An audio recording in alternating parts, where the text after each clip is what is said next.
Okey, mana tempat you adik kerja? Sekarang saya ada dekat Pahang. Pahang ni lah. Sana kerja okey ah? Tak ada okey. Sini banyak teruk ni. Hari-hari orang komplain. Oh, saya komplain sekarang pun banyak orang pun ada juga ini macam cari makan pun komplain. Jilat buntut okey punya kah kerja? Dia main jilat namanya kah? Banyak susah sekarang. Cari makan mah kawan-kawan, sikit-sikit salah kawan kita tak payah komplain. Kita ajar dia, mana tak betul kita ajar saja, tak payah komplain okey mah. Cari makannya ini macamnya lah, dek, tak mau komplain loh. You kalau kerja tak mau komplain orang lah, orang mau komplain you tak mau tiaw dia lah. Okey, Uncle.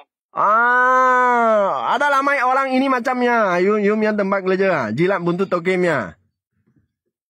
Hari-hari ada penjelat ni. Banyak susah ni sekarang.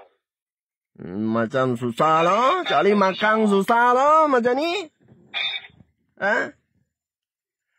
Sekarang punya dunia ini macamnya. Orang cari nama mau jilat buntut okey yang kasih buang orang kerja punya. Sama-sama cari makan mah. Tak mau gaduh-gaduh. Betul tak?